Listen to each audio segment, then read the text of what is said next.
The stock market wipeout that we saw last week was one of the most violent in recent history. And in fact, in my personal trading career, I've only ever seen one other environment that sold off this sharply, and that was the COVID pandemic.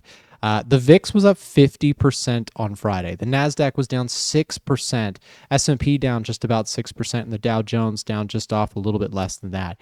I mean, this was a crazy wipeout. There's nothing short of a market. I hesitate to say crash because again, crash is technically a bear market is under 20%.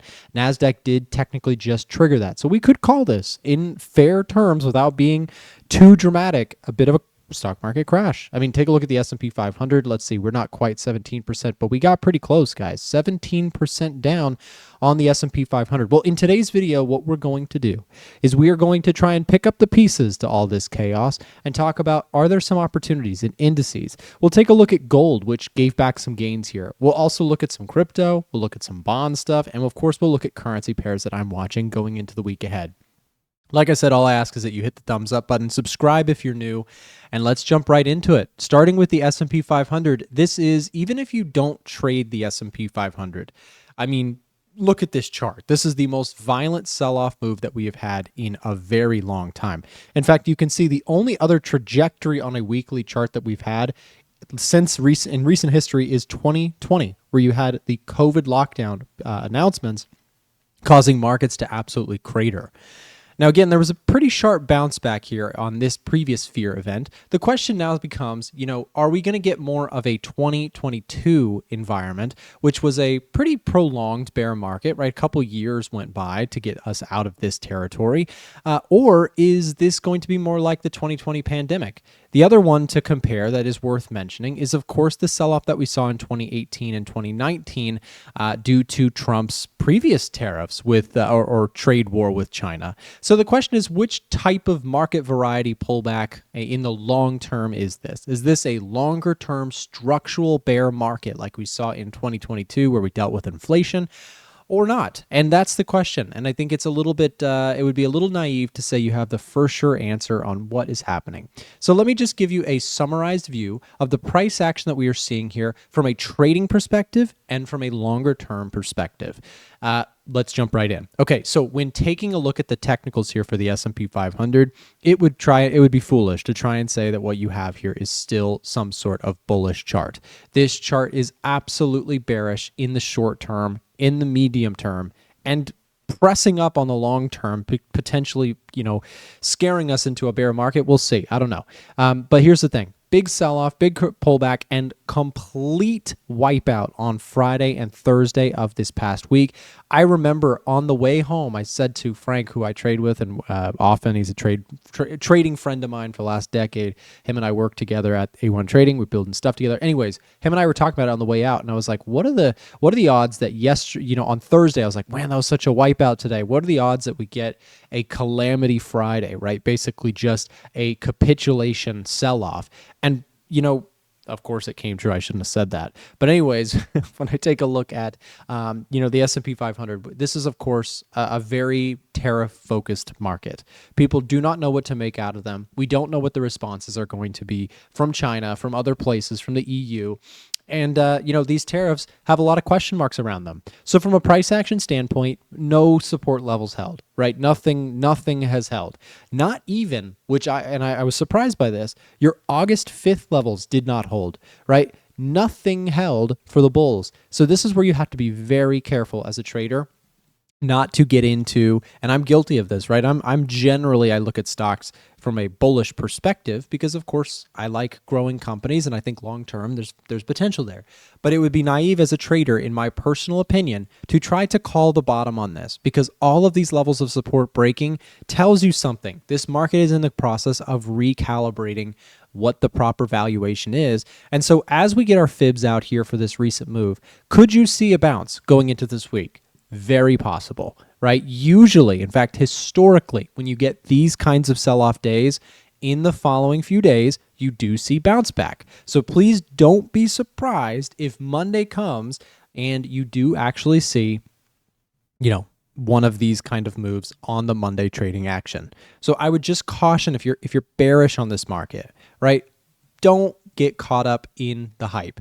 Fear is everywhere. And when everybody knows something in markets, you have to be really careful with that. If we take a look at the put to call ratio, just oh my gosh, okay? Oh my gosh is all I have to say with the put to call ratio. This thing is ripping higher. Now, what is the put to call ratio? Well, it's our fear to greed reading. We're using volatility implied in the options market. Okay, so the options market is telling you investors, traders, they're out there slamming the buy button on puts, right? People are buying bearish bets on the markets. People are selling their stocks. People are buying everything in terms of protection that they can, right? Puts are basically insurance in the market. If you're not familiar with puts, they're basically bearish bets. So it's insane, right? You have absolute pandemonium, absolute fear out there. So what do you do with this? What does this tell you as a trader? Well, I'll tell you what it tells me. It tells me absolutely no shorting. You might say, wait, back up. What? You don't want to short this market that's in free fall? Absolutely not. Okay. This is the time where a lot of traders get into a lot of trouble, where they get sold the idea everything is going to HEW double hockey sticks, right? Everybody gets scared and they all buy puts, right? So puts are very expensive right now. One bounce and puts get really, really smoked, okay? Same thing for short sellers, right? One bounce and short squeezes could be violent here, right? You may have some positive news come out on Monday, come out on Sunday, right? Of conversations that are going well between two nations, right? Something like that could violently move this thing higher. So even if you are bearish, right? I don't think it's I don't think it's foolish at all to say, okay, this market is in sell mode. From a technical momentum basis, this looks straight up bearish. I would agree with you, but there is a difference between chasing and looking for constructive selling points. So if I'm going to be selling, if I was to sell this market, if you said, Nick, you have to short it where you shorten it, it would be probably in this range right here, the 50% to 61.8% retracement. I want to clarify, though, I don't like to short indices. It's not really something in my wheelhouse. I backtested it with my trading strategy. I found it very difficult with my particular style of trading, with my technical side of things, right? The trailing stop methodology that I use, very difficult to trail stops. That's just personally for me. If I was, like I said, if I had to take what I think the highest probability price action setup for a sell trade on the S&P or the NASDAQ, it would be a 61.8% retracement to 50% retracement in this zone. That would be where I'd potentially look for failure from the bulls to continue to the downside. Again, this was a complete wipeout on Friday, and many people are terrified. And the funny thing about markets is when everybody knows something, typically they actually overdo it, right? So I think there's a good chance that we overdid this on Friday. I'm not saying that we're going to just have a magical V-shaped recovery. I think that's kind of unlikely at this moment. That being said, let me also just be transparent about what I personally did this week. On Friday, I bought stock. Okay, I bought more stocks. I have still some cash in the portfolio, and one of the greatest decisions that I've ever made in my trading career is happening right now. Over here, I was not super long stocks. Over here, I slowly started to buy some, and bought more on Friday. Now, these are not trades. These are longer term positions that I am establishing on a dollar cost averaging basis. I know that's not really what I focus too heavily on this channel about, but this is a rare circumstance in which I believe on the long term you could get some good stocks on sale. Which stocks? Well, a lot of them are listed here. Specifically, I bought Meta. I added this to the list in recent times. Huge tank on a stock that I love for the long term and think it has plenty of upside. You might say, well, Nick, I think you can wait and get it lower. Great. Maybe you can. For me personally, this is not something I'm trying to time perfectly with some of the stock positions that I'm building. But back to the NASDAQ, right? Huge level of support came into play on Friday. This is why I think you may see some kind of bounce going into this upcoming week. Now, like I said, is that going to be a sustained, based bounce that's going to kind of rip us back to all-time highs? I would be cautious about that, right? We really don't have clarity on what's going to happen next. Now, I want to show you guys something because I showed you the put to call ratio. This might blow your mind. Ready? COT data. Do you see what I'm seeing? Do you see what I'm seeing? What is the COT data if you're new to the channel? The COT positioning is the institutional money flow each week. Now, this is not something I'm speculating on. This is not something I'm trying to derive out of a candlestick. This is straight up from the CFTC's website. This is the CFTC's Commitment of Traders report. Our software tool helps it to become way easier to read and understand. Now, our software here, what you can see, this latest COT buys and sells shows the latest week's action. And it was pretty shocked when I opened this up. Taking a look over this weekend, I said, oh my gosh, the Dow, the SPX, and the NASDAQ, they bought? Are you kidding me?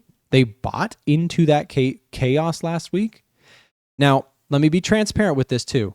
The COT data comes out on Friday and represents up to Tuesday's data. So Tuesday of last week, what we know, institutional money was buying.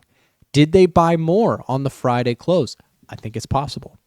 Was there some institutional activity buying this market at a massive discount amongst the massive fear that we saw? We were at a 22% sell-off in the NASDAQ. On the long-term basis, which many hedge funds and institutions are more focused long-term, you may be getting some really great value on the stock market. So with that said, I just basically want to point out that, again, I think you have to be really careful when you have a put to call ratio that looks like this, when you have institutional money that looks like this, right? Be careful. Be careful chasing the move, right? Because again, a lot of traders, I'm saying this and someone's not going to listen and someone's going to get smoked. There are traders out there who are, their eyes are full of excitement seeing this kind of sell-off. And they say, I'm going to make so much money. And I saw it in COVID. I saw people lose their entire, I don't cuss on this channel. You know what? They lost their butts, okay, in a massive, massive short squeeze to the upside. Markets bottomed out just when everybody got most fearful. I think we're going to see that happen again. Now, again, am I willing to take a tight stop loss entry right here and bet that this market's going to bottom right there? No, I think, you're playing with fire if you're going to try and call a bottom. Here's what I'm looking for from the bullish perspective, right? Resolutions, conversations, negotiations going well, right? Trump has opened up a can of worms that we need to see how people respond. Are we going to pick up the pieces as a world, or are we going to let the world go into global recession? My opinion is that the former is going to happen. I think negotiations are going to occur. And if that happens, this is the price action that I will look to confirm my ideology, which is basically that, again, the world is sold on fear right now. The world is terrified. And again, if you've been bearish, you've been correct. You've made a lot of money to the downside. But just be aware that when you get the market 22% off, big money starts to look at that as an attractive potential entry point, but waits for, like what I'm talking about here. They're like, oh, wow, market's on sale. We could go buy some stuff at cheap levels. But you get one catalyst, right?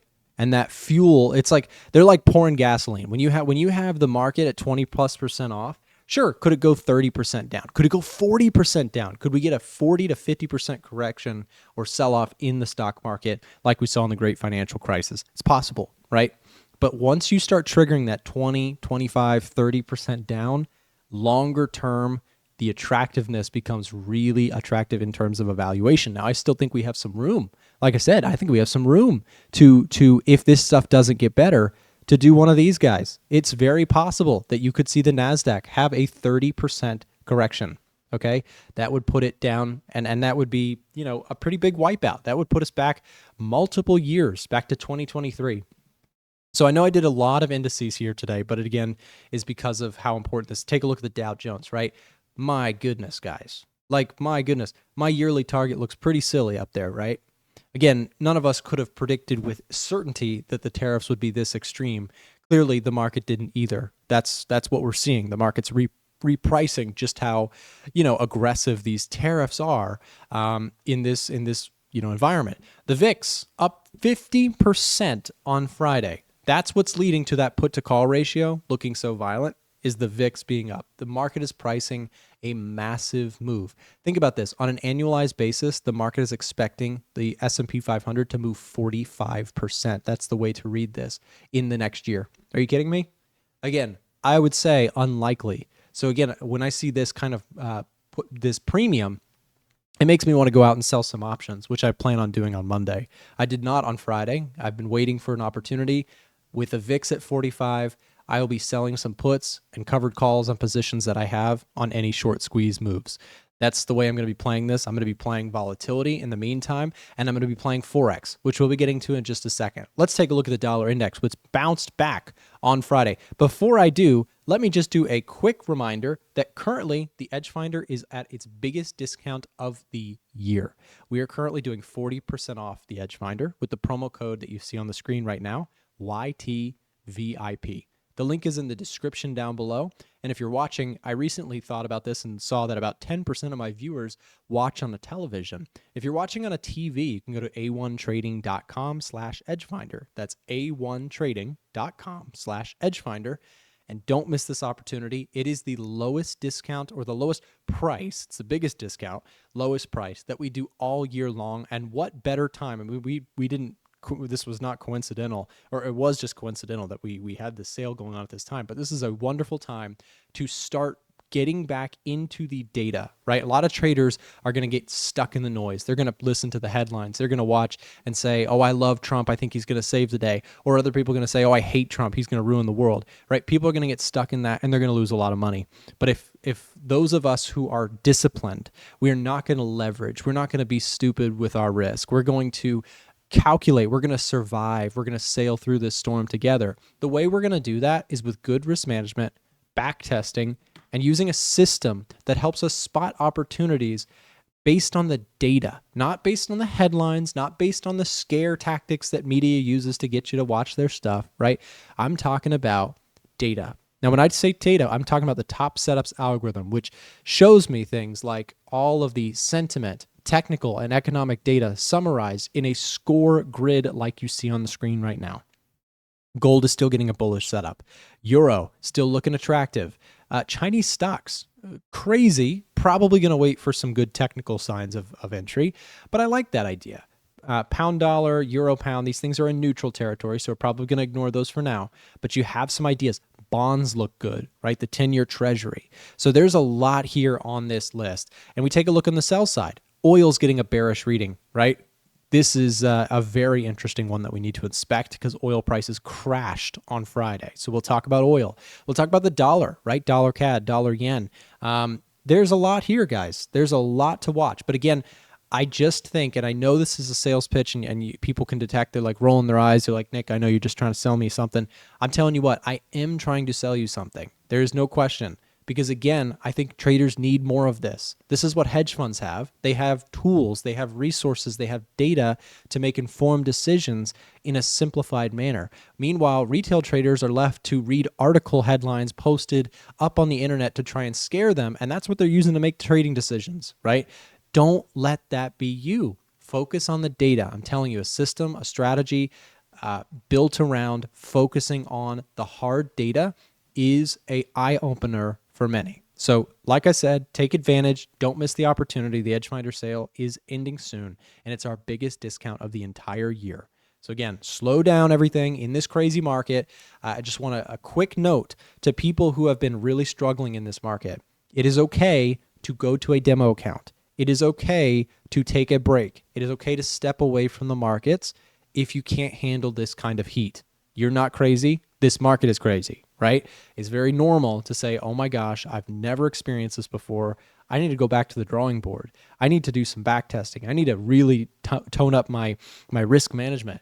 I would encourage you to do all those things. I would encourage you to, if you're like, oh my gosh, I'm getting smoked like I've never gotten smoked before and I don't know what I'm doing here. Okay, pause, right? Invest in education. Invest in some backtesting software. Most people don't want to spend any money on any kind of product or service that could take them so far, but they want to spend a bunch of money trying to pay for prop firms and loading it up into an account when they don't have proper experience, right? Be careful out there. That's all I'm saying. I know you don't have to buy something from me. You don't have to buy something from anybody, but just don't throw your money into a real account. At the bare minimum, I would ask you to don't throw your hard-earned money into a trading account until you've done some proper back testing on a demo account and on forward testing, and really take your time with this stuff. There's no rush. The markets are not going to go anywhere in the short term. I mean, right now they're going all sorts of places, but back to the point. Let's talk about the dollar index. Dollar index, lower highs everywhere, right? Sell-offs continued last week. Bounced back on Friday. And somebody asked me, Nick, At what point does the reserve status of the dollar bring this back into calibration and make it bullish, right? Let's think about this. Well, right now, the world is concerned because here's the USA, right? And here's the world. The world is all kind of negatively impacted, like everyone's negatively impacted by trade slowdown.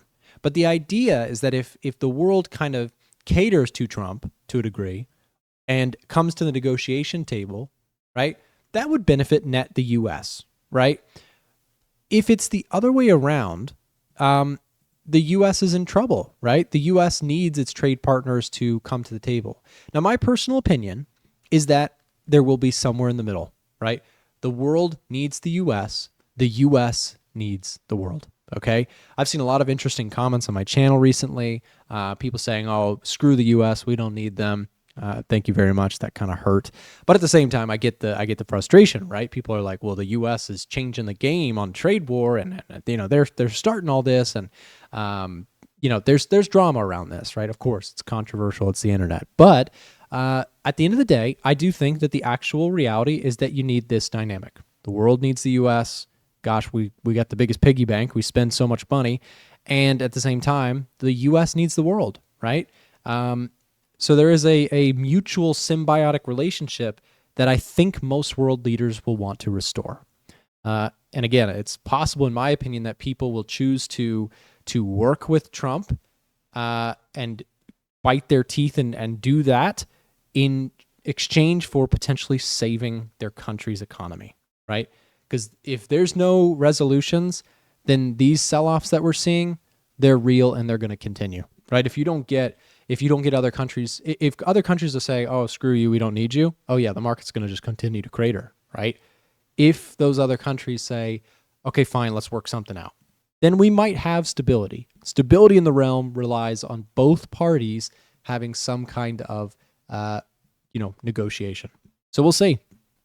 I hope to see it, right? I'm optimistic that we will see some of that. I think that most world leaders know what I'm saying. I'm just some guy on YouTube. If I know this, certainly they do, right? Hey, let's save the world, or let's if we all just fight, then the world's, gonna struggle. So anyways, let's keep going with this dollar index. How does the dollar fare in all this? Well, again, those trade relationships souring worse is clearly not good for the dollar, right? That's hurting the U.S.'s global trade position. And many critics of this whole situation are saying that these sweeping tariffs are actually a self-harm thing that the U.S. is doing. We'll see, right? At the end of the day, nobody knows even if these tariffs if there is some negotiations and trade dynamic changes in favor of the U.S., is it really in favor of the U.S.? Only time will tell, right? There's speculation. There's smart people on both sides of this conversation. Anyways, dollar index from a price action standpoint, huge failure at support, came down. Looks like it's retesting this area. From a bullish perspective, if you're saying, well, I think that the world is going to go into a prolonged recession and we're going to really rethink this whole globalization trade, I actually think that the dollar on a longer term perspective may actually be a buy. In the short term, however, the U.S. is just kind of getting the biggest hit off of all this, which is, kind of the craziness of it. However, a little bit of that unwinded on Friday, where the sobering reality of trade war is that it hurts everybody. Here's the DAX. You don't see the DAX up anymore, right? What happened? DAX was the monster of the year. It gave back all of its gains. Well, just about. Almost all of its gains were wiped out this past week. What about Japan? I mean, are you kidding me? Japan has gotten completely waxed. This sell-off, they are down. The Nikkei is down 23%. So, Chinese stocks, this is actually their market closed before the big sell-off. We can take a look at FXI, right? Stocks, China actually holding up a little bit on a relative basis, a little bit better. So when we look at the dollar, right, the question is this thing bullish or bearish? And in my opinion, trajectory is clearly to the downside. You have economic data that came out this past week that was a little soft. I'll show you that now. Let's take a look at the economic heat map. And what you can see here is that on this past week, one thing that really was concerning was that we're starting to see all of this trade war concerns materialize in the forward-looking data relative to the forward-looking services and manufacturing PMIs. PMIs is the Purchasing Managers Index. Last week, we got some information that was pretty concerning. Both the services part of our economy, right? Software, online businesses, all sorts of service-based businesses forecasted much slower expected growth than what we were expecting. Right? So the forecast, the analysts were saying we're going to get a reading of about 53. Previously, we had a reading of 53.5. Well, managers basically said, we're going to grow. This is the average consensus. We're going to grow, but not by very much. That's concerning, right? Manufacturing PMIs, same thing. This onshoring stuff, the manufacturing, that's the hope. Maybe long-term, but in the short term, it actually contracted to more than expected to the downside to 49. So again, market or purchasing managers in the manufacturing component of the economy on average see more contraction. More not contraction. Above 50 is expansion. So there is some expected expansion, but it's way less than what the market was hoping for. On the jobs report, let's take a look at what we got. We got a lot of, you can see this yellow text for Edgefinder users. What that means is that it was reported in the last 7 days, okay, or the last few days. So take a look at this with me. What we can see is wage growth on a year-over-year basis came in slightly lower, right? 3.8%. Not great, right? Less than expected. That's bearish for the dollar. It's bearish for stocks too. People getting paid a little bit less. Unemployment rate went from 4.1 to 4.2. Still not in threatening territory. 4.2 is not a bad unemployment rate. But we're going to continue to watch that because, again, if that starts to rise, we want to be careful. Let's take a look at initial jobless claims this past week. They came in pretty much in line with expectations. JOLTS job openings were a little bit worse than expected. ADP, a little better than expected. Non-farm payroll, better than expected. This was good. These were good points, right? So the net kind of labor statistics are looking okay, right? They're looking decent, all things considered. But now the criticism here would be, well, yes, this was for March's data, but April has been so volatile. Does this March data even matter? Now people are going to say, well, we just need to wait to see what comes in May in regards to April's data, which is a fair analysis. I think that, again, we've had so much change to the tariff stuff in the last week that we're really going to need to see how the reports and how the data is falling in the next few weeks. So let's get on to the big topic of the day, taking a look at gold together here. So I went long gold on Friday. Why'd you do that, Nick? Well, first and foremost, I mentioned this earlier, I am adamantly sticking to the system this year. And when I say system, what I'm talking about is the Edgefinder. But specifically, I'm looking at sentiment, technical, and economic data. I'm looking for good risk-to-reward setups because that's all you've got. Right? At the end of the day, please understand this. Somebody commented, they say, Nick, you were bullish about the indices. You said the fundamentals were good. Well, yes, but they're not anymore, right? So things can change and the dynamics can shift. And people will always say, well, I told you so, I knew so, right? But then they'll never come back when they're wrong and say, okay, I was wrong, right? That's just trading YouTube 101. But I want to point something out about all this, okay? So when I have this idea of gold, the risk to reward is, when I say all you have is risk to reward, many new traders don't understand that you never have a certain move ahead of you. You never know that gold is going to go up or the gold is going to go down. You never know if stocks are going to go up or if the stocks are going to go down. You don't know that. You may make an educated guess and say, look, I think that we're going to have a bounce back. But the second those tariff announcements came out, I straight up said, oh, okay, yep, no, my theory was wrong. Right? So you have to be able to admit when you're wrong in trading. If you don't do that, I say this very often on my channel. If you don't admit that you are wrong, the markets will do it for you and it gets ugly real quick. Right? So if you don't say, oh my gosh, yep, nope, I was an idiot, I'm wrong, and move past that and just stubbornly, add to positions aggressively, angrily, it doesn't work out well in the end. So again, humility to a degree is important in trading for that very reason. It is a self-defense mechanism in the markets to have small positions, to not have arrogance, and to say, I'm wrong sometimes. Second you start doing that, guess what? People who are so arrogant, you know they're going to end up losing all their money. People who are humble, people are modest about this stuff, people who are like able to point out when they're wrong, and they admit that they don't know for certain what's going to happen next, and they're making educated guesses. Those people, they can make money in the markets. People who have arrogance, there's no room for you at the table. Again, you're going to get wiped out in the end. I'm not trying to be harsh, but again, this market right now is harsh, and I'm telling you as straight up as I can. All we can do as traders is make educated guesses with good risk management, good risk to reward. It's all risk to reward. Okay.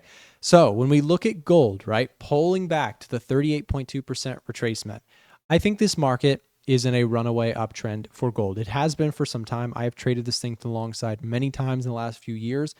I've been very correct in being overall bullish on gold, and I do think that's set to continue. Uncertainty is very high. That put to call ratio being where it is just tells you market sentiment is very scared right now. We can actually select gold on this list, and you can see gold dramatically changed courses. So we had on the April 1st date here, right? April 1st, you had peak bearishness on gold. People were betting against gold. Put to call ratio really came in here recently as the market dropped.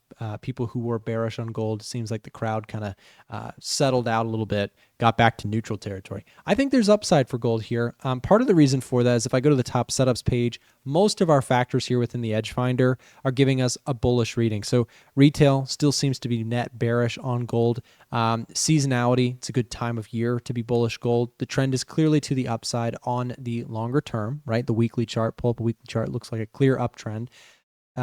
GDP numbers, basically when we look at the economic data, several economic data points for the United States came a little soft, right? Of course, when we're looking at gold against the US dollar, soft US economic data is going to be a helper.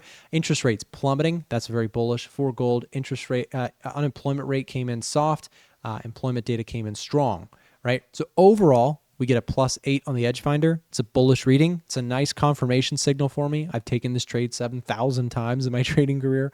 Not actually, but I've traded many times this exact scenario. Pull back on the daily chart, gold bullish reading on the Edge Finder. I've made a lot more money than I've lost with these types of ideas. Could I be wrong this time? Sure I could, right?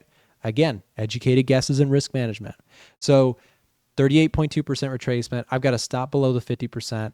I will probably try again. If this does not work, if this first attempt does not work, I'll lose a little bit of money, okay? Let me make that distinction very clear. If this happens, I'm not going to be devastated.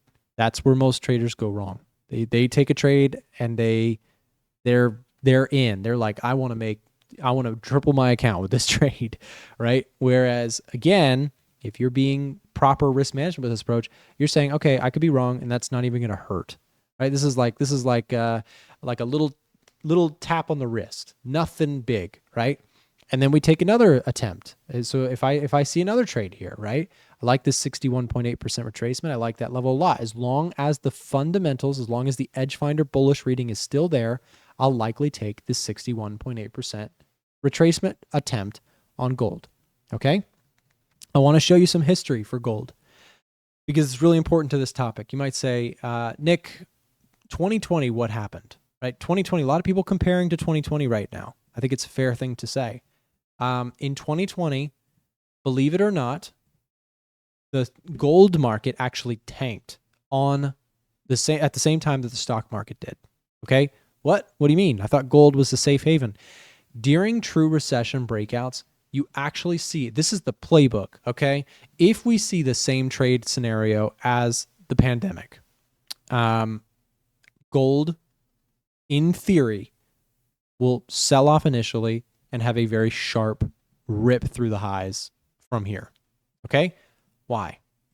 Well, what happened in 2020? 2020, what happened was the market sold off because, again, global recession concerns rallied very, very strongly. All of a sudden, we were like, oh, world's going to go into a recession. Everything's shutting down. And what happened? The Fed came out and said, we are going to save the day. Now, last week, part of the reason we had such a violent sell-off was that we actually heard from Powell, who did not seem aggressively moved to cut interest rates. Perhaps the theory out there for some is that, and actually it's not even really a theory, Trump literally called called out Jerome Powell about this, saying it'd be a great time to cut interest rates right now. It's almost like the whole idea here, and again, I'm not here to get into conspiracies or politics, but the question becomes, is all of this nonchalant response to the stock market selling off from Trump and team, is this on purpose to get the Fed to cut rates? When this happened in 2020, the Fed came out and cut rates aggressively, right, to save the day. And what did that do? Well, the market for gold and the stock market did rip, but believe it or not, gold did better. Gold bounced back within a few weeks, right?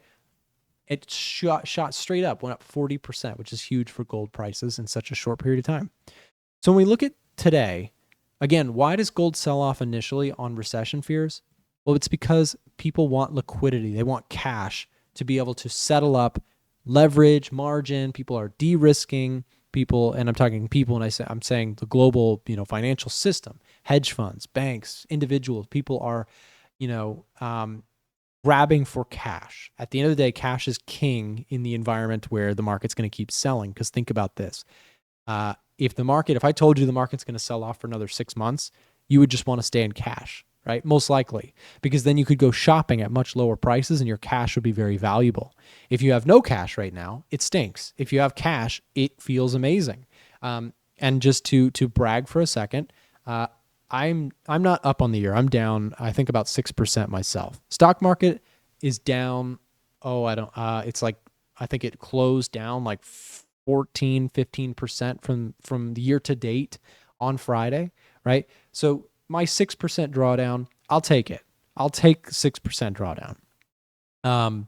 That being said, why only 6%? Why am I not down 15, 20? Some people are down 25+% year to date. Some people are down 50%, right? If you were leveraged going into this year, you may be down way more than that. This is a time where if you were not leveraged and you are cash heavy, you are celebrating this kind of move.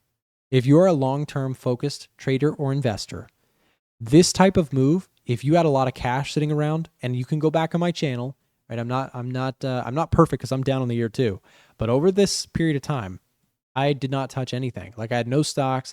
I didn't like the euphoric nature of the market. I was very cautious on things. Everybody was so pumped up. Trump's gonna, send this market, and this is not a Trump, decision that I'm selling or anything, right? I don't make my decisions based on politics to the best of my human ability, right? Everybody has their opinions. And actually, I rode the election outcome. I rode this market move up. Like, I made money riding that Trump hype. But then I stopped out of stuff. Like, I trailed out here, I trailed out here, and then I just really didn't like the nature of the market. The put to call ratio was extremely low. People were out there buying calls. People were betting bullish. It's a fascinating thing what this market does. People get so euphoric and they want to buy stocks when they're at their highs. Nobody wants to touch stocks, and everybody says, oh, they're going to go down another 20% when they're down. It's fascinating how the human mind works. Nobody wants to buy stuff when it's cheap. Everybody wants to buy stuff when it's expensive. So when I look at gold, here's my opinion. We've pulled back to a steady level of support.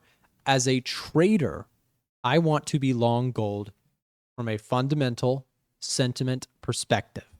With a stop loss, with a calculated risk, I think there's a good risk to reward to this trade. Do I want to be long the NASDAQ? No, I do not. Why? Because again, this market is in free fall. Price action is against me here. Some people are going to say, gold is looking bearish on a technical basis, but I actually think you have some pretty good signs that this could be an area where the bulls attempt, right? I think you do get some kind of attempt from the bulls, and if you don't, I'll stop out. That's the way I'm viewing gold going into the week ahead. Silver, take a look at silver here. What we can see is that silver just completely collapsed. Why did silver get smoked so much more than gold from a fundamentals perspective? Very simple. Fundamentally, silver is an industrial metal. They use it in solar panels, cars, planes. Guess what? If the world goes into a recession, there's going to be a lot less demand for silver, and even more so, copper. Copper's in everything. Right, so copper prices got slammed.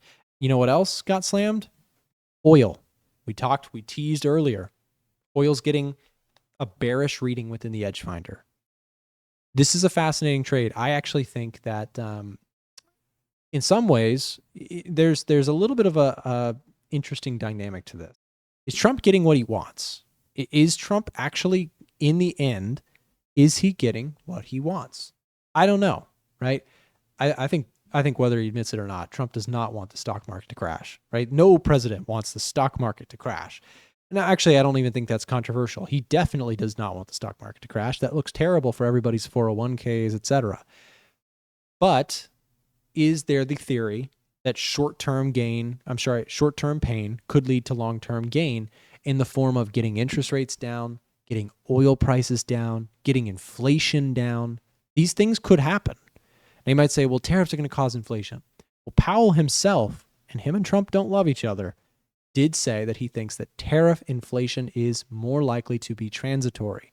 Now, you might roll your eyes and say, oh, of course he did. The transitory man is back, right? 2020, he got into a lot of, he got criticized for using the word transitory when inflation became a much bigger problem.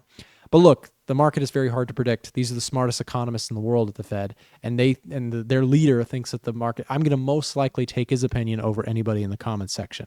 If he says that tariffs are likely to lead to basically a one-time bump in inflation rather than a persistent one, I'm going to take that at face. I'm going to basically lean into that until proven wrong. So with that said, tariffs, are they going to cause massive inflation? Actually unlikely if we enter into a recession. If we enter into a recession, we got bigger problems than inflation, right? Because again, inflation will plummet because people aren't spending any money. So here's the thing. With oil prices down like this, I would not be surprised if in some ways the Trump administration is very happy with this, right? Oil prices down. That's something he wanted. Inflation, will likely come down with that. Oil prices do have a huge impact on inflation. So I actually think that there's some bearish potential here for this chart. If I take a look at this, big sell-off, big pullback to this 38.2, tanked from there. Let's mark up now our fibs from swing high to swing low. This 50% retracement level looks interesting. Again, I mentioned just a moment ago, the edge finder. If I take a look at our score, flip it around, U.S. oil is our most bearish reading. Find that to be very interesting. Seems like crowd sentiment on oil is very bullish. So we're getting a contrarian bearish signal. And most of our economic data points are showing some potential weakness going forward. So that is going to lean me, especially, again, PMIs came out very poor this past week. That's a bearish catalyst for oil. So I think there's a good risk reward to this trade to the short side. So I'm watching oil for a possible short setup going into this week, and we'll see if that can play up into that 50% retracement. I think the risk reward becomes very attractive for a possible short on the oil market here. Let's move on now to, just for a second, Bitcoin. I thought this was interesting basically, I think Bitcoin not being very interesting this past week is very interesting because we didn't move that much. I would tell you that if you had told me that the market was going to sell off, just absolutely tank down to 20% down from the highs, I would say, okay, triple that for crypto, right? So I would say, okay, Bitcoin's probably 60% off the highs, right? 60% off the highs would put Bitcoin at what? 60% off the highs would be putting it down to the 40s, okay? That is honestly what I would have told you. If you had told me that the market was going to crater like it did this past week, Bitcoin should be down 60%. I got to hand it to them. The bulls on crypto are holding it up so well given this environment. Check this out, guys. The NASDAQ and Bitcoin are at the same point in terms of a sell-off. Fascinating. I would never in a million years would have guessed that in a sell-off like that, Bitcoin would be holding up that well. Relative strength-wise, wow. I got to say, that's very interesting. If you get some risk-on sentiment in this market, if things improve, this is, again, I'm not long Bitcoin and I'm not taking a trade, but I would be not surprised that if you get good news, Bitcoin could dramatically outperform. If you got a risk-on environment, if we flipped risk-on right now, Bitcoin would be a monster. That's my opinion. Because again, Bitcoin, in my opinion, should be down way more, but it's holding up very well, all things considered. Given this environment, like I said, I would have been 50, 60% pullback from the highs. I would not have been surprised at all. So relative strengths look really good here. Like I said, I think you probably want to wait for some sign of higher lows, higher highs before anything on Bitcoin. And I'd also not touch it on the long side at this time anyways, because again, market is so concerned. We could very quickly see a tanking dip, down to 50,000 plus or lower, right? So just be careful out there with crypto. I personally don't have a very strong opinion in either direction, as you can tell from my way of analysis there. So we'll just move on. Again, yields cratered here on Friday. Sharp bounce back though. So jobs report was, like I said, it was not horrible. So TLT was up a good bit, but gave back some gains intraday. I actually think that from a risk-off market, I do actually want to have some long exposure again to TLT. I wish that I had, in hindsight, wish that I had stayed in my trade here. But if we see a pullback into this area, I'll probably be looking for some exposure to TLT. Kind of the cousin to gold, right? Bonds and gold typically tend to move together. Euro dollar. So let's take a look at the euro idea. So I am long the euro already. Bought this pullback here. Just going to hold on to the trade. If we do see a rip up to these highs, I'm probably going to lock in profits on the euro dollar. If we see bigger pullbacks, if we see bigger sell-offs, I think that there's an opportunity to scale into a euro dollar long. So I'm looking for that opportunity around the 1.05 level, maybe the previous low around 1.025, let's call it. So like that, if I take a look at the pound, let's go back to our top setups. Euro dollar, gold. So of the majors, nothing else here. So probably going to skip the rest of them. Pound dollar is neutral. If that gets more bullish on the edge finder, maybe I'll look at this area or this area as a possible zone to start accumulating some longs on pound dollar. Dollar yen, huge sell-off, right? Yen very, very strong right now. Let's take a look, see if we see, yep, dollar yen getting a bearish reading. So any bounce back in this chart actually looks like a selling opportunity in my personal view, right? Going off the risk-off theme. This market has been in free fall here recently. Huge sell-off on Friday. So if I'm taking a look at dollar yen, let's see if we can get a reversal this upcoming week. Like I said, even if this market is not done selling, I would not be surprised if you do get a little bit of a bounce back just following such a violent move down everything we saw on Friday. So we'll see. But I think dollar yen on a retracement back up into this area right here, like this kind of zone, 151 to 149 range, actually looks like an opportunity to sell that currency pair. So I'm going to watch that myself. Dollar Swiss, I believe, also getting a bearish reading. Probably most likely interested in sells if we do kind of get this area here. Let's just mark this as our supply on the daily chart. If you do get a bounce up into 8760s territory, that to me looks like an opportunity to stay short currency pairs like this. Dollar Swiss, dollar yen look very, very bearish here at this time, favoring those risk-off currencies for now. Dollar CAD, very choppy market here recently. Let's see, does dollar CAD? Yep, dollar CAD getting a bearish reading. So that's going to be a pretty clear, if you do get a move back up, very range bound market. So if you get a move back up into these key areas of resistance, dollar CAD looks like a sell to me as well. Though you're hitting some support and bouncing back. Like I said, for me on this one, pretty clear range trading market. If you do get a larger correction or larger pullback up into these regions, to me, that would be an opportunity to look for some sell side opportunities in the coming days and weeks. So I like dollar CAD here to the downside so far. We'll continue to watch that one. The Australian dollar, huge sell off here. The Kiwi dollar, these two in tandem. I actually picked up a long position on the Kiwi dollar. Going to the top setups eco page, what you can see here is that the Kiwi against the US dollar is getting a +6 on the new top setups eco only focused page. Now, I don't usually use this for like gold and indices, but I prefer personally for currency pairs to actually use the top setups eco page. The reason for this is because when it comes to currency pairs, I really like to hone in specifically on the economic data between the two countries. And that's kind of what this scoring is doing. It's looking at the economic data for New Zealand and for the US. And yeah, so what we can see here is if I filter for our let's do major currency pairs and minor currency pairs. Like I said, you can grab that in your category in the top right. Just select what you'd like. And we've got this. So Euro dollar, Kiwi dollar, CAD Swiss. These are my 3 currency trades right now. Those currency pairs I have long positions on inside of our VIP group, which, by the way, we do also have a 40% off discount going off on the VIP. Well, I know it says 30, but that's the old promo. So just so you guys know, it's actually 40% off. So you get even better pricing right now inside of the Discord group. If you'd like some information on that, it'll be linked in the description below.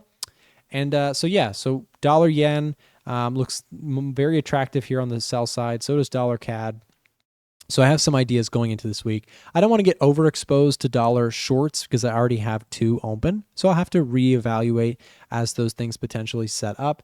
But Kiwi dollar, very clear range-bound market. I actually love trading ranging currency pairs based on my dollar cost averaging approach to Forex. I bought a little Kiwi dollar with willingness to add if we continue to go lower. I just have a small size position, but I do think that there is potential for this chart to rebound, especially if we get any sort of any improvements in the trade discussions, because of course the Kiwi got smashed. The Australian dollar and the Kiwi dollar. Why did these do so poorly on Friday? Well, these are commodity-based currencies. So commodities got hit like we discussed earlier in the video. And at the same time, these countries do a lot of business with China. So if China's going to see some slowdown, the world's going to slow down in potential demand for commodities. These things got hit very hard. Like I said, a bet that we may get some sort of retracement in the coming week, and or you may see some positive negotiations go forward. That could lead these currency pairs to actually bounce back aggressively, but it is speculative and it is a bit risky. So I took a very small position initially with willingness to add if this thing does go lower. So again, I do want to say something here too. You guys may know if you've watched the channel for some time that in the past, few years, I've been very focused on indices and I've been focused on gold quite a bit. And right now, although I'm still going to very closely watch the indices, I actually don't plan on taking any trades at this time on the indices as the market does look poised for some selling, right? So I mentioned earlier, I don't love to short the indices. I prefer to go long them when there's a good setup, but there's no good setups right now. So what am I focused on? Well, again, the dollar, focused on currencies, focused on gold. So I'm just pivoting. This is how somebody asked me, Nick, what do you do in a bear market? And the answer is I trade a little bit of everything. So I'll be trading bonds, I'll be trading currencies, I'll be trading commodities, and I'll watch the indices, but I'm not going to rush trading indices because they're not behaving the way that I, typically make the most money in, which is grinding uptrends, which we just don't have right now. So know when to trade certain markets. That's a very important lesson that I've learned over the years. Guys, don't miss the Edge Finder sale. It's 40% off. I appreciate you spending so much time. This is the longest Sunday video that I've done in a long time, but I think it's very worthwhile, right? This is a very important time to really know your stuff, to really prepare for the weeks ahead, and to not cave into the chaos. If you're somebody who really struggled in this last week or two, or 3 weeks, right? If you've been struggling in this market, I would just encourage you to step back, take your time with this stuff. Trading is not an overnight get rich quick approach to the markets. Clearly, you know that, or get approach to making money, right? Clearly, you know that now if you've been trading in this market environment. If you made a lot of money, then great. But a lot more people have seriously seen some ugliness in their trading. So again, stay strong, stick to the plan, back test, demo trade. Don't rush the process. Again, a lot of traders going to lose a lot of money in this type of environment. Don't let that be you. Just take it slow, relax, learn something, watch these videos. But more importantly than just watching my content, I want you to go practice things, employ them. Listening to my videos, this is not very good sales pitch tactic, Nick, but do it anyways. It's the right thing to say, right? When it comes to YouTube, don't fall into the trap of just watching videos on repeat. Obviously, I'm a YouTuber. I want you to watch my content, but don't fall into the trap of not employing what you're listening to, right? Take what I'm sharing. It's not financial advice, but I'm sharing my opinions and experience. Take my experience, learn something from it, go test things and have experiences for yourself. Get into the markets, but best case, I would say do it on a demo account, right? It's really best for people who are still learning. There's no rush. And especially in this market environment, it's scary out there. So be very careful. Thank you guys for watching. I do also want to just mention that if you are looking for a better brokerage, if you'd like to support my channel, consider using the broker referral links in the description down below. That really does help just to support the work that goes into these videos and the YouTube channel and all this stuff. Or consider purchasing a copy of the Edge Finder. That is a great way to support the work. Obviously, it's a lot of money that goes into developing tools like this. And if it would help you, I would highly recommend you take advantage of the sale. Get yourself a copy. Thank you very much for watching. Have a great week ahead. Trade safe, guys.